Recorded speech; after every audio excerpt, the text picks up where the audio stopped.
La luz del amanecer se filtraba por las cortinas de seda de la mansión en Lomas de Chapultepec, uno de los barrios más exclusivos de Ciudad de México. Juana Martínez contemplaba el techo de su habitación, trazando con la mirada las finas molduras mientras escuchaba la respiración acompasada de su bebé, Mateo, de apenas 6 meses, que dormía plácidamente en su cuna. A sus 28 años, Juana poseía una belleza natural que había cautivado a Carlos Fuentes, heredero del imperio empresarial Grupo Fuentes, desde el primer momento en que la vio trabajando como arquitecta en uno de sus proyectos inmobiliarios.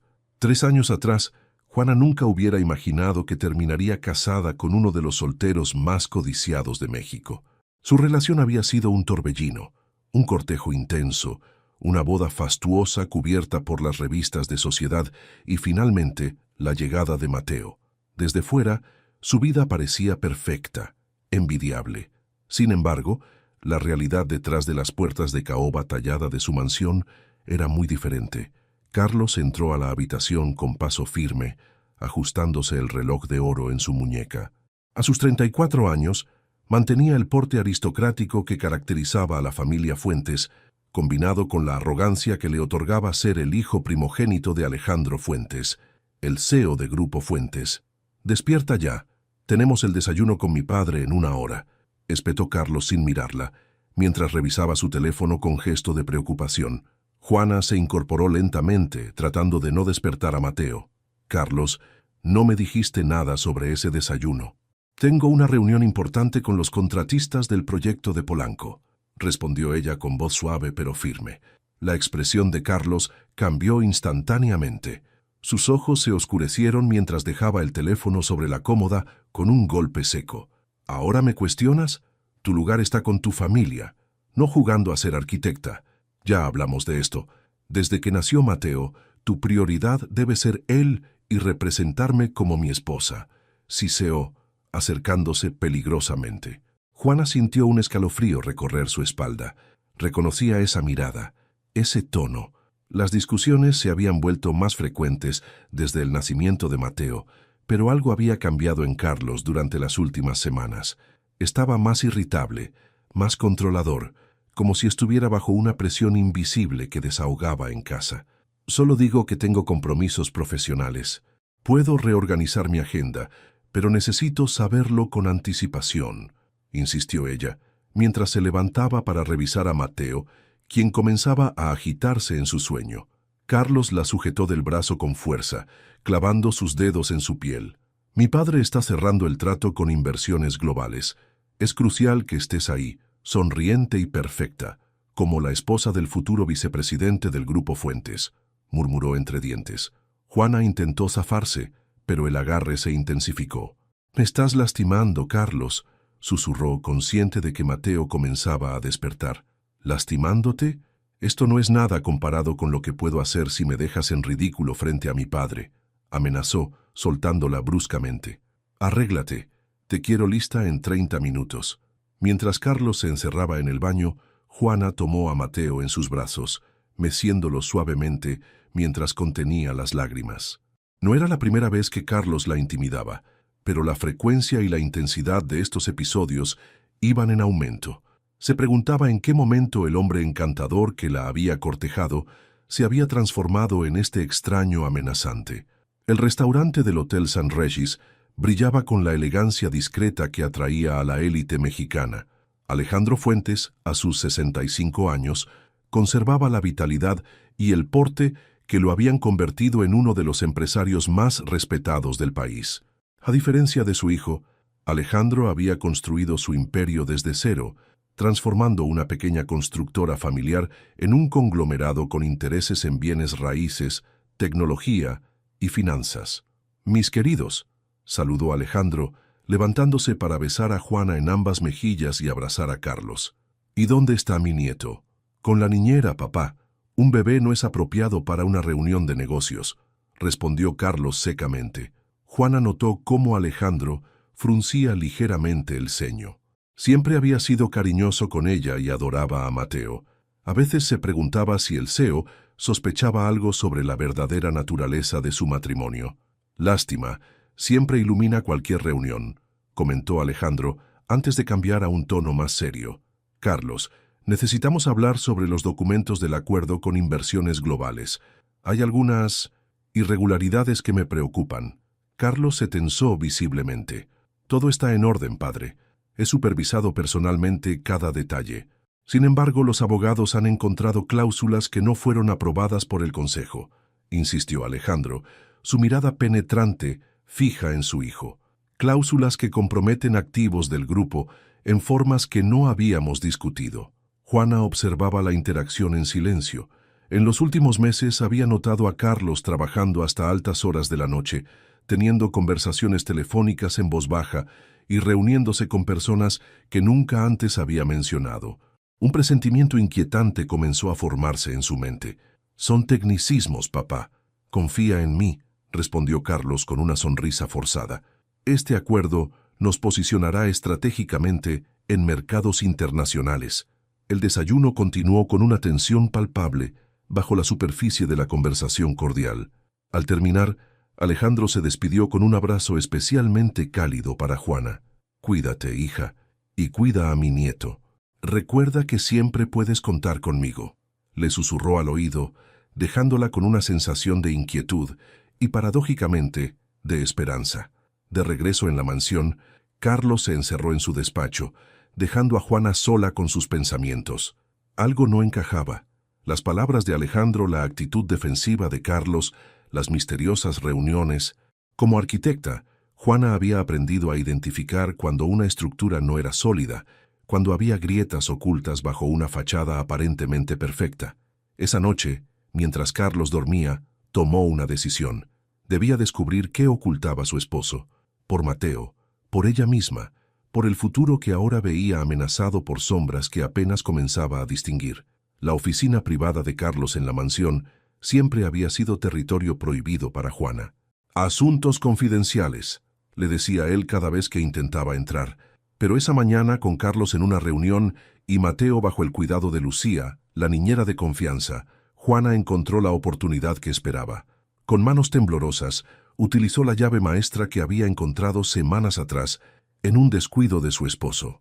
El interior de la oficina era impecable, mobiliario de madera oscura, una vista panorámica de Chapultepec y en el centro, un imponente escritorio de caoba. Juana sabía que tenía poco tiempo. Se dirigió directamente al ordenador. Bloqueado. Necesitaba una contraseña. Probó varias combinaciones: su fecha de aniversario, el cumpleaños de Carlos, el nacimiento de Mateo. Nada funcionaba. Finalmente, con una intuición amarga, tecleó Victoria, el nombre de la exnovia de Carlos que él ocasionalmente mencionaba después de haber bebido demasiado. La pantalla se desbloqueó. Juana navegó rápidamente por los archivos. Correos electrónicos, contratos, presentaciones. Nada parecía fuera de lo común, hasta que encontró una carpeta titulada Operación Azteca. Dentro, descubrió documentos que revelaban la verdadera naturaleza del acuerdo con inversiones globales.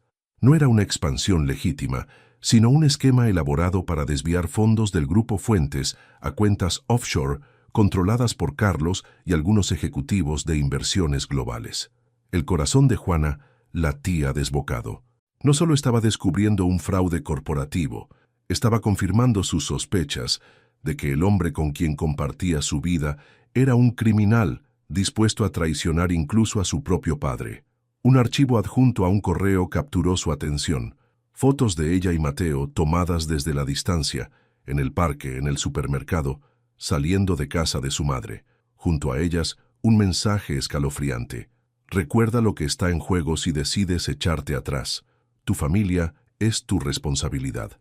Las manos de Juana temblaban mientras copiaba rápidamente los archivos a una memoria USB que siempre llevaba consigo. No entendía completamente lo que había descubierto, pero sabía que era peligroso. Carlos no solo la estaba controlando a ella, estaba siendo presionado por alguien más, alguien que no dudaría en usar a su familia como leverage. El sonido de un coche en la entrada la alertó. Con el corazón en la garganta, cerró los archivos, apagó el ordenador y salió de la oficina, asegurándose de dejar todo exactamente como lo había encontrado. Llegó a la sala principal justo cuando Carlos entraba, su rostro tenso, revelando que algo había salido mal. «¿Qué haces aquí? Deberías estar con Mateo», espetó Carlos arrojando su maletín sobre el sofá. «Lucía está con él. Acaba de dormirse para su siesta», respondió Juana, luchando por mantener la compostura. «¿Pasó algo en tu reunión?» Carlos la miró con suspicacia, como si pudiera leer en su rostro lo que acababa de hacer. «Mi padre está interfiriendo. Ha ordenado una auditoría sorpresa de todas las operaciones relacionadas con inversiones globales», dijo finalmente sirviéndose un whisky, a pesar de ser apenas mediodía. «Parece que alguien le ha estado metiendo ideas en la cabeza. Quizá solo está siendo precavido», sugirió Juana, consciente de que cada palabra era peligrosa. «Es su empresa después de todo». Carlos dejó el vaso con fuerza sobre la mesa. «¿De qué lado estás, Juana? ¿Del mío, que soy tu marido, o del viejo que no confía en su propio hijo?» «Estoy del lado de nuestra familia, Carlos», respondió ella con firmeza. «De lo que sea mejor para Mateo». La risa de Carlos fue fría, carente de humor. «¿Nuestra familia? Tú eres nadie sin mí, Juana. Una arquitecta mediocre de Coyoacán que tuvo la suerte de atrapar a un Fuentes. No lo olvides nunca». Las palabras golpearon a Juana como bofetadas, pero se mantuvo firme. Ahora tenía algo que Carlos desconocía: evidencia, y más importante, tenía un propósito claro: proteger a su hijo a cualquier costo. Esa noche, mientras Carlos trabajaba frenéticamente en su despacho, Juana alimentaba a Mateo en la tranquilidad del cuarto infantil. El bebé la miraba con sus grandes ojos oscuros, ajeno al peligro que los rodeaba. Juana tomó una decisión. Contactaría a Alejandro Fuentes, no por venganza contra Carlos, sino porque el CEO parecía ser la única persona con el poder suficiente para protegerlos. El teléfono de Alejandro sonó varias veces antes de que contestara. «Juana, ¿está todo bien?» Su voz reflejaba genuina preocupación. «Necesito verlo, don Alejandro. Es urgente y...» Juana bajó la voz. «No puedo hablar por teléfono». Hubo un momento de silencio. «Mi oficina. Mañana a las 9. Diré a mi asistente que te espere en el estacionamiento privado», respondió finalmente Alejandro. «Ten cuidado, hija». Al colgar, Juana sintió una mezcla de alivio y terror. Había dado el primer paso hacia algo irrevocable. No había vuelta atrás. La mañana siguiente, Juana le dijo a Carlos que tenía una reunión con un cliente potencial. Él apenas la escuchó, concentrado en sus propios problemas. Con Mateo en brazos, condujo hacia las oficinas centrales del Grupo Fuentes en Reforma, uno de los rascacielos más emblemáticos de la ciudad. Tal como prometió, la asistente de Alejandro la esperaba en el estacionamiento subterráneo, guiándola discretamente hasta un ascensor privado que los llevó directamente al piso ejecutivo. Alejandro la recibió personalmente, su rostro iluminándose al ver a Mateo. «Mi pequeño campeón», dijo, tomando al bebé en sus brazos con naturalidad. «Cada día se parece más a ti, gracias a Dios». La oficina de Alejandro ofrecía una vista espectacular de la ciudad y las montañas en la distancia. A pesar de su poder, el espacio reflejaba sobriedad y buen gusto, muy diferente de la ostentación que Carlos buscaba en todo lo que lo rodeaba. «Siéntate, por favor», indicó Alejandro, devolviendo a Mateo a los brazos de su madre. «Te escucho». Juana respiró profundamente y comenzó a hablar. Le contó sobre el cambio en Carlos, sobre los episodios de intimidación y control que habían escalado gradualmente. Le habló del descubrimiento en el despacho, del esquema de fraude, de las amenazas veladas. Mientras hablaba, extrajo la memoria USB de su bolso y la colocó sobre el escritorio. «Aquí está todo lo que encontré. No entiendo todos los detalles financieros, pero sé reconocer una amenaza cuando la veo», concluyó. Alejandro permaneció en silencio por unos minutos, sus ojos reflejando una mezcla de dolor y determinación. «Siempre supe que Carlos tenía debilidades, pero nunca imaginé que llegaría tan lejos», dijo finalmente. «Juana, lo que has hecho hoy requiere un valor extraordinario. Te prometo que tomaré medidas para protegerte a ti y a mi nieto. No quiero destruir a Carlos», aclaró Juana. «Solo quiero asegurarme de que Mateo y yo estemos a salvo». «Lo entiendo», respondió Alejandro colocando una mano sobre la de ella. «Pero debes comprender que lo que Carlos ha hecho no solo los pone en peligro a ustedes, ha comprometido el futuro de miles de empleados que dependen del grupo. No puedo ignorar eso». Mientras Juana asimilaba las palabras de Alejandro, un mensaje de texto llegó a su teléfono. Era Carlos. ¿Dónde diablos estás? Lucía dice que te llevaste a Mateo. Regresa inmediatamente. El miedo se reflejó en el rostro de Juana. Alejandro lo notó. No estás sola en esto, le aseguró, pero debemos actuar con inteligencia. Carlos tiene conexiones peligrosas, según lo que me muestras aquí. ¿Qué hacemos ahora?, preguntó Juana, abrazando a Mateo contra su pecho. Primero, ponerte a salvo. Tengo un departamento en Polanco que nadie conoce.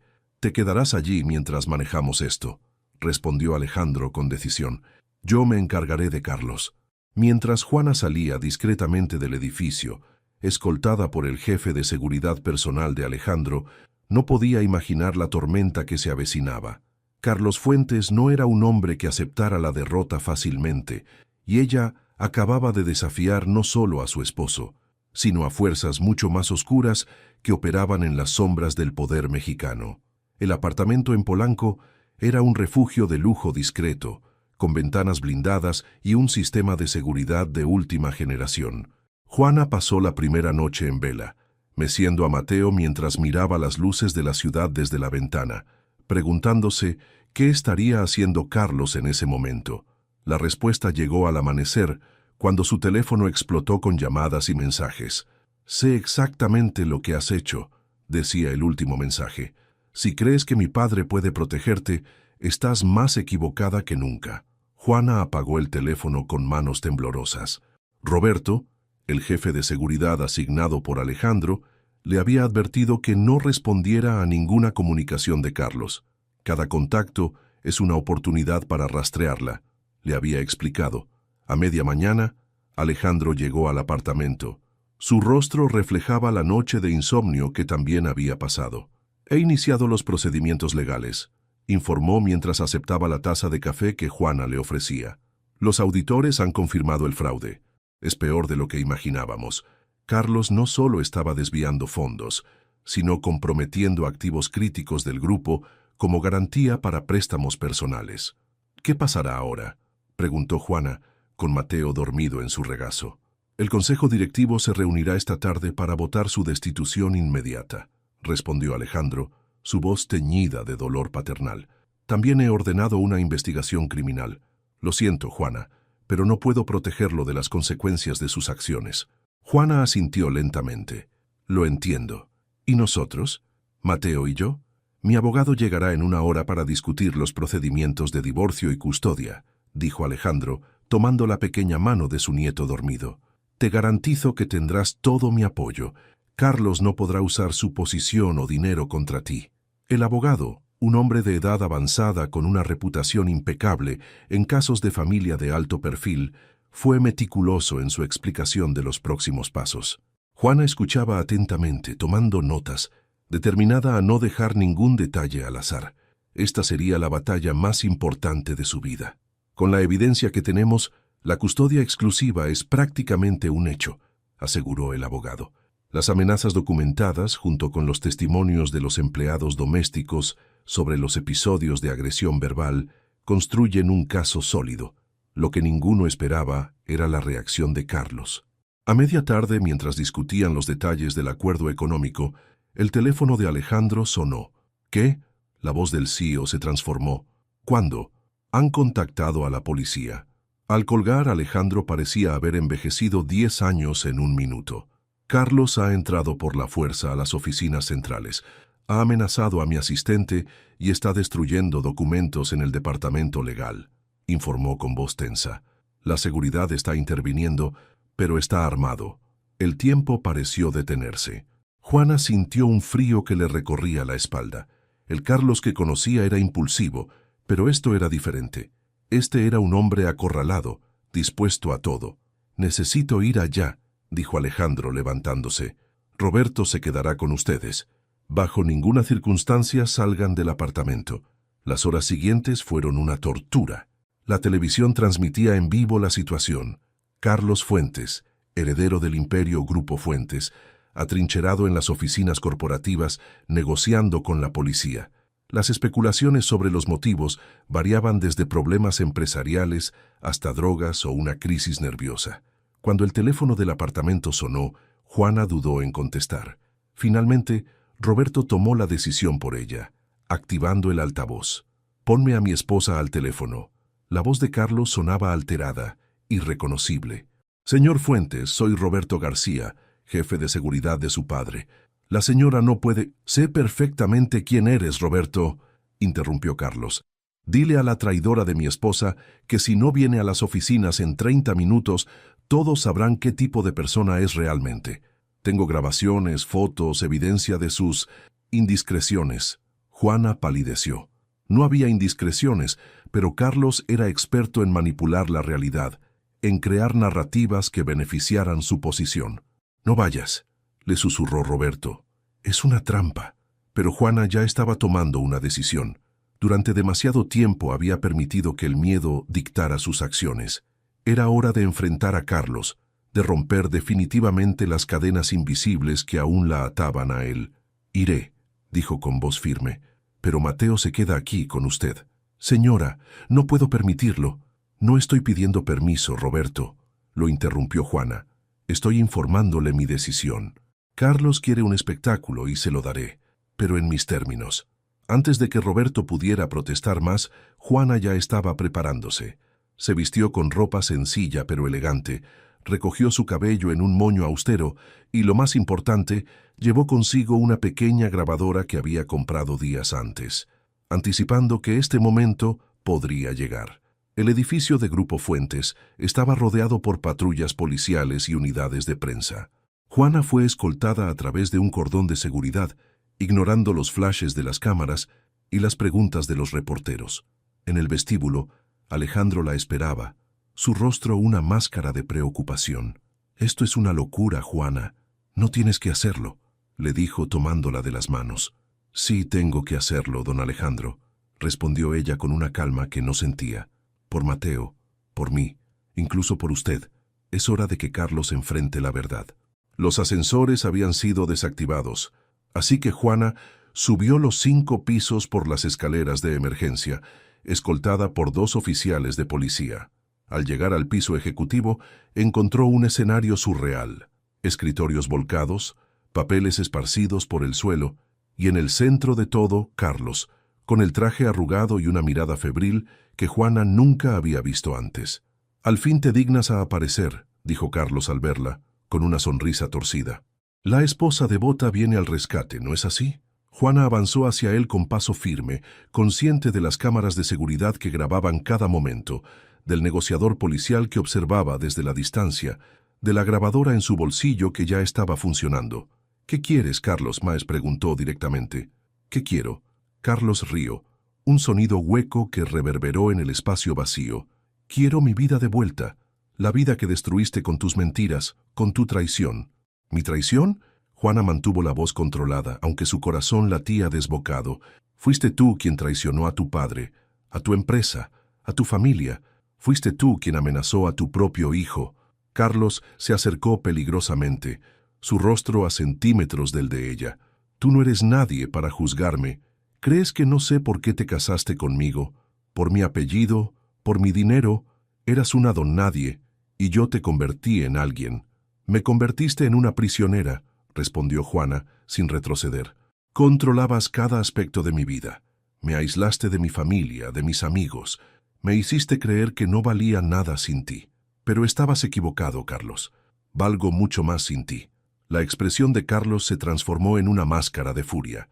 Antes de que Juana pudiera reaccionar, la sujetó por los brazos con fuerza brutal. «¡Perra malagradecida!», gritó, sacudiéndola violentamente. «¿Crees que puedes humillarme así? ¿Crees que puedes quitarme lo que es mío?». Los policías comenzaron a avanzar, pero Juana les hizo una señal para que se detuvieran. Necesitaba que Carlos siguiera hablando, que revelara su verdadera naturaleza no solo ante ella, sino ante todos. «¿Qué es tuyo, Carlos? ¿El dinero que robaste? ¿El hijo al que apenas conoces? ¿La esposa a la que arrastras por el suelo cuando no obedece tus órdenes?». Fue como encender una mecha. Carlos la empujó con tal fuerza que Juana cayó al suelo golpeándose contra el borde de un escritorio. Desde allí vio a su esposo transformado en un extraño, un hombre consumido por la rabia y el miedo. «Te voy a enseñar lo que pasa cuando me desafías», gritó Carlos abalanzándose sobre ella, pero nunca llegó a tocarla. Alejandro Fuentes, quien había subido silenciosamente por otra escalera, interceptó a su hijo con una fuerza sorprendente para su edad, sujetándolo contra la pared. «Es suficiente, Carlos», rugió el CIO, su voz retumbando en la sala. «No volverás a tocar a Juana ni a amenazar a mi nieto. Se acabó».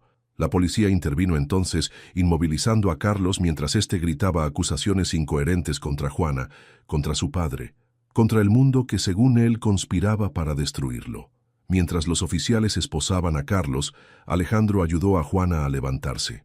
Su frente sangraba ligeramente por el golpe contra el escritorio. «Lo siento tanto, hija», murmuró el anciano, su voz quebrada por primera vez desde que Juana lo conocía. «Debí ver las señales. Debí protegerte mejor». Juana tomó sus manos entre las suyas, encontrando extraño consuelo en medio del caos. «No es su culpa, don Alejandro. Carlos tomó sus propias decisiones», respondió con una serenidad que surgía del conocimiento de que, finalmente, era libre. «Ahora tenemos que pensar en Mateo, en darle la vida segura y feliz que merece». Mientras Carlos era escoltado fuera del edificio, sus gritos ahogados por las sirenas policiales, Juana pensó en el largo camino que había recorrido desde aquel primer encuentro con el heredero Fuentes. Había llegado el momento de reconstruir su vida, pero esta vez sobre cimientos propios, no sobre las expectativas o demandas de otros. En ese momento, con la adrenalina aún corriendo por sus venas y el sabor metálico de la sangre en su boca, Juana Martínez supo que la verdadera batalla apenas comenzaba. Pero ya no tenía miedo. Tenía algo mucho más poderoso, la determinación de una madre dispuesta a todo por proteger a su hijo y recuperar su dignidad. 6 meses después de la dramática detención de Carlos Fuentes, la sala del juzgado familiar en el Centro de Justicia de la Ciudad de México bullía de actividad. Periodistas, abogados y curiosos esperaban la resolución final del caso que había captado la atención de todo el país. El caso Fuentes, como lo habían bautizado los medios, había expuesto las entrañas del poder empresarial mexicano y se había convertido en un símbolo de la lucha contra la violencia doméstica en los círculos de élite. Juana entró a la sala con paso firme, vestida con un traje sastre azul marino que reflejaba la nueva mujer en la que se había convertido, serena, determinada, enfocada. A su lado caminaba Alejandro Fuentes, quien durante estos meses se había convertido en su más férreo defensor, desafiando a la sociedad que esperaba que apoyara a su hijo por encima de todo. «¿Estás lista?», preguntó Alejandro en voz baja mientras tomaban asiento. «Más que nunca», respondió Juana apretando brevemente la mano del hombre que ahora consideraba familia de una forma que Carlos nunca lo había sido. El juicio por la custodia de Mateo había sido largo y brutal. A pesar de las evidencias abrumadoras de abuso y de los cargos criminales que enfrentaba por fraude corporativo, Carlos había utilizado cada recurso legal disponible para intentar mantener el control sobre su hijo. Su estrategia principal, destruir la reputación de Juana, pintándola como una oportunista que había seducido al heredero Fuentes para acceder a su fortuna. La entrada de Carlos al juzgado provocó un silencio tenso. A pesar de su situación legal, mantenía la arrogancia que siempre lo había caracterizado. Sus ojos se encontraron con los de Juana por un instante, y ella sintió un escalofrío al reconocer el odio que ardía en ellos. «Todos de pie», anunció el secretario judicial cuando la jueza María Elena Vázquez ingresó a la sala. «Se reanuda la sesión en el caso de custodia Fuentes Martínez». La jueza Vázquez, conocida por su imparcialidad y su firme defensa de los derechos de los menores, revisó los documentos frente a ella, antes de levantar la vista hacia la sala. Después de considerar todas las evidencias presentadas, los testimonios de los testigos, los informes psicológicos y, sobre todo, teniendo en cuenta el interés superior del menor Mateo Fuentes Martínez, este tribunal ha llegado a una resolución, declaró con voz clara y firme. Se concede la custodia plena y exclusiva a la señora Juana Martínez. Un murmullo recorrió la sala. Juana cerró los ojos por un momento, dejando que el alivio la inundara. Adicionalmente, continuó la jueza, se establece una orden de restricción permanente contra el señor Carlos Fuentes, quien deberá mantenerse a una distancia no menor de 500 metros de la señora Martínez y del menor.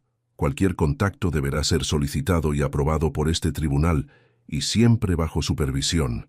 Carlos se levantó bruscamente, su rostro deformado por la furia. «Esto es una farsa», gritó, golpeando la mesa frente a él. «Ha sido manipulada por mi padre. Ese niño es mío». «Orden en la sala», exigió la jueza, golpeando con su mazo. «Señor Fuentes, contrólese o será desalojado». El abogado de Carlos intentó calmarlo, pero era demasiado tarde. La explosión de ira solo había servido para confirmar lo que los informes psicológicos ya habían establecido. Carlos Fuentes representaba un peligro para el bienestar emocional de su hijo. «Señor Fuentes», continuó la jueza con una severidad que silenció incluso a Carlos, «su comportamiento actual solo refuerza la decisión de este tribunal. El menor Mateo necesita estabilidad y un entorno seguro, algo que usted ha demostrado repetidamente ser incapaz de proporcionar». Cuando la sesión concluyó, Juana fue rodeada por su pequeño pero leal círculo de apoyo. Su madre, quien había viajado desde Oaxaca para estar con ella, su hermana menor, dos compañeras arquitectas que habían testificado sobre su dedicación profesional, y por supuesto Alejandro Fuentes. «Se acabó, hija», le dijo su madre abrazándola con fuerza. «Ahora comienza tu nueva vida». Mientras salían del juzgado bajo la protección de los guardias asignados por Alejandro, Juana enfrentó a los periodistas con la misma dignidad que había mantenido durante todo el proceso. «Solo quiero criar a mi hijo en paz y retomar mi carrera como arquitecta», declaró ante los micrófonos. «Esta victoria no es solo mía, sino de todas las mujeres que enfrentan situaciones similares y temen no ser creídas o apoyadas. El abuso no distingue clases sociales». De vuelta en el apartamento en Polanco, que ahora era oficialmente suyo como parte del acuerdo de divorcio, Juana encontró a Mateo jugando alegremente con Lucía, la niñera que se había convertido en parte esencial de su pequeña familia. «¡Mamá!», exclamó el pequeño, ahora de 1 año, extendiendo sus brazos hacia ella. Juana lo levantó, respirando el aroma a talco y galletas que siempre la reconfortaba. En esos momentos, todo el dolor y el miedo de los últimos meses parecían un precio pequeño por la libertad que ahora disfrutaban. «Tengo noticias», dijo Alejandro, quien los había acompañado. «El Consejo Directivo ha aprobado unánimemente el proyecto de revitalización urbana que propusiste. Grupo Fuentes financiará la rehabilitación de viviendas en Tepito bajo tu dirección». Juana lo miró sorprendida. Semanas atrás, casi como terapia, había presentado a Alejandro un ambicioso proyecto para transformar zonas marginadas de la ciudad, aprovechando la arquitectura existente en lugar de demolerla, respetando el tejido social y cultural de los barrios. «No lo hacen por lástima, si es lo que te preocupa», aclaró Alejandro leyendo su expresión. «Lo hacen porque es un excelente proyecto, tanto desde el punto de vista social como económico. Tu talento es innegable, Juana». Con Mateo aún en brazos, Juana se acercó a la ventana desde donde se apreciaba el atardecer sobre el skyline de la Ciudad de México. Recordó aquellos días en que se sentía atrapada en una jaula dorada, incapaz de utilizar su voz o sus habilidades, siempre a la sombra de Carlos. «Acepto el proyecto», respondió finalmente, «pero con una condición. Quiero crear una fundación paralela para mujeres profesionales que han sido víctimas de violencia doméstica. Un espacio donde puedan reconstruir sus carreras y su autoestima». Alejandro sonrió, un gesto que suavizaba las profundas arrugas que los últimos meses habían tallado en su rostro. «Me parece perfecto. El Grupo Fuentes tiene mucho que compensar, y esta es una forma excelente de comenzar», dijo antes de agregar en tono más serio. «Juana, sé que no puedo deshacer el daño que Carlos te causó, pero quiero que sepas que Mateo y tú siempre serán mi familia. No por obligación, sino por elección». «Lo sé, don Alejandro», respondió Juana con una sonrisa genuina, «y usted siempre será el abuelo que Mateo merece». Esa noche, después de acostar a Mateo, Juana se sentó en su estudio improvisado, rodeada de planos y bocetos para el proyecto de Tepito. Por primera vez en años, sentía que respiraba plenamente, que cada decisión que tomaba era verdaderamente suya. Su teléfono sonó con un mensaje de Teresa, su hermana. «¿Viste las noticias? Estás inspirando a muchas mujeres a hablar. Estoy tan orgullosa de ti. Adjunto al mensaje había un enlace a un reportaje donde varias mujeres de la alta sociedad mexicana comenzaban a denunciar situaciones de abuso similares a las que ella había vivido. El caso Fuentes había abierto una puerta que demasiado tiempo había permanecido cerrada.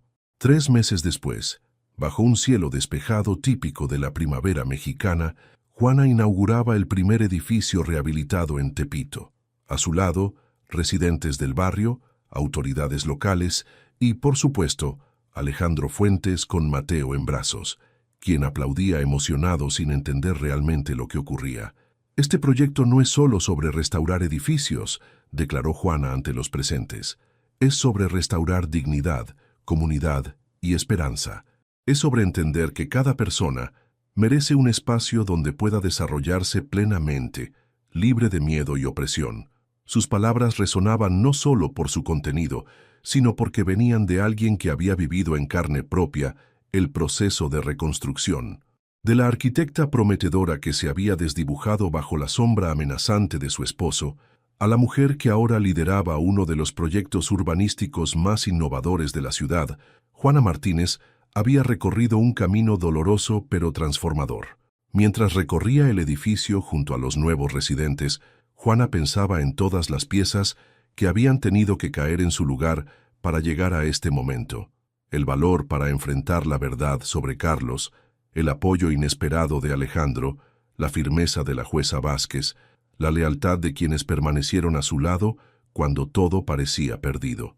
Carlos Fuentes había sido sentenciado a 8 años de prisión por los delitos de fraude corporativo, malversación de fondos y violencia doméstica. Sus conexiones con elementos del crimen organizado, reveladas durante la investigación, habían añadido gravedad a su caso. El Imperio Fuentes, ahora bajo el liderazgo renovado de Alejandro, estaba en proceso de reconstrucción, apostando por la transparencia y la responsabilidad social.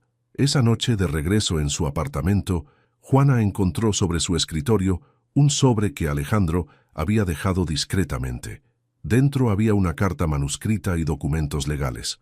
«Querida Juana», comenzaba la carta, «estos papeles transfieren a tu nombre y al de Mateo el 25% de las acciones del Grupo Fuentes. No es un regalo, sino tu legítimo derecho como la mujer que salvó a esta empresa de la destrucción. Sé que usarás este poder para continuar el trabajo que has comenzado, transformando no solo espacios físicos, sino también la cultura empresarial que durante demasiado tiempo ha permitido que hombres como mi hijo actúen con impunidad». Con admiración y cariño, Alejandro. Juana observó los documentos con una mezcla de asombro y determinación. El poder que ahora tenía en sus manos no era para venganza o retribución, sino para transformación. Pensó en todas las mujeres que, como ella, habían sido silenciadas, controladas, arrastradas por el suelo, literal y figurativamente, por hombres que se creían intocables. En la habitación contigua, Mateo dormía plácidamente, ajeno al significativo cambio que su madre había provocado, no solo en sus propias vidas, sino en el panorama social de su país. Algún día le contaría su historia, no como una de victimización, sino como un testimonio de resiliencia y transformación. Mientras guardaba los documentos en su caja fuerte, Juana recordó las palabras que su madre siempre repetía. De la tierra más golpeada, nacen las flores más fuertes. Ella había sido golpeada, arrastrada, humillada, pero de esa tierra maltrecha había nacido una fuerza que ahora se extendía mucho más allá de ella misma, tocando vidas, transformando espacios, inspirando cambios. El camino no había sido fácil, y sabía que aún quedaban batallas por librar. Pero esta noche, con su hijo durmiendo seguro bajo su techo y un futuro que por fin podía moldear con sus propias manos, Juana Martínez se permitió sentir algo que había creído perdido para siempre durante sus años con Carlos: esperanza. Una esperanza sólida, construida no sobre promesas o fantasías, sino sobre los cimientos firmes de su propio valor y determinación.